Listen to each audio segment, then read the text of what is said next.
It was the mid-90s, before the internet, before downloads, when getting a new PC game felt like finding buried treasure. Back then, I was just a teenager obsessed with gaming.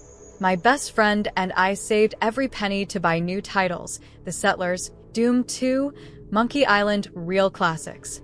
But since local stores barely stocked anything, we'd order games by airmail from abroad.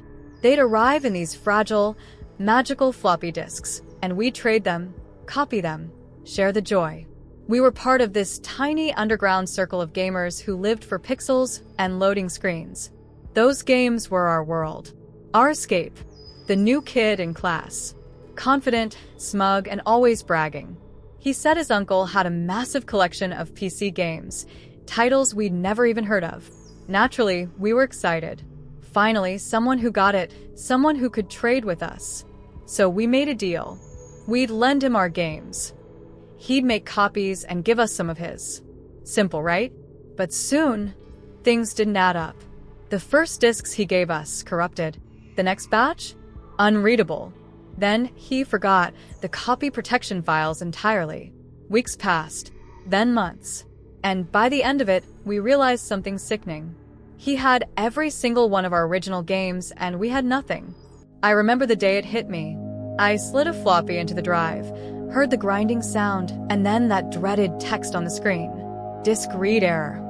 I just sat there staring at the monitor. My chest burned.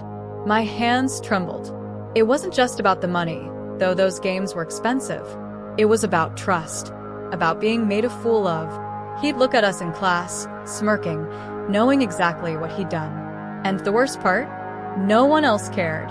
We were just the computer nerds. But I couldn't let it go.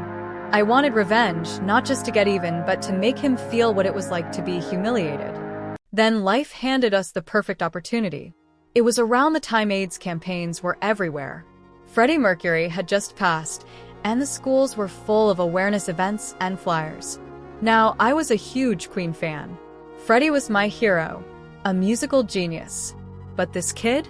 He loved mocking me for it, calling Freddie that gay guy, and laughing in my face. He was cruel, small-minded, the kind of person who needed to feel better by putting others down. And that's when the idea hit me.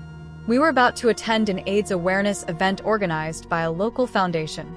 They gave us brochures, pamphlets, and free condoms branded with the foundation's logo. My friend and I looked at each other, and we both had the same thought. Revenge. We had one advantage. My family owned one of the only inkjet printers in town. So that night, we sat at my desk, surrounded by floppy disks, flyers, and half-eaten pizza, designing what would become the most devastating prank of my teenage years. We crafted an official-looking letter, complete with the AIDS Foundation's logo. It looked real, too real. It read, "Dear David, thank you for your letter. We understand it's difficult being open about being homosexual, and you have many questions after the event you attended with your class. Please find enclosed a flyer which should answer many of your questions, as well as some condoms. Please practice safe sex at all times. The AIDS Awareness Foundation." We printed it on clean white paper, slipped it into an envelope, and added the real flyers and the branded condoms inside. And here's the genius part. We addressed it to Mr. Genius. So his father, a strict conservative man, would open it first.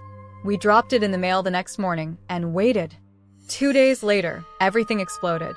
When he came to school, his face was pale, eyes red. Rumors spread fast his parents had lost it. His mother was sobbing, convinced her son was hiding something. His father? Furious. He'd apparently shouted so loud the neighbors heard him. They'd grounded him, taken away his computer, and even called their priest for guidance. We watched it all unfold, pretending we knew nothing. Every day, he looked more miserable. His smirk was gone. The king of gaming was dethroned, now the class whisper. And for a moment, I almost felt sorry. Almost. A few weeks later, curiosity got the best of us.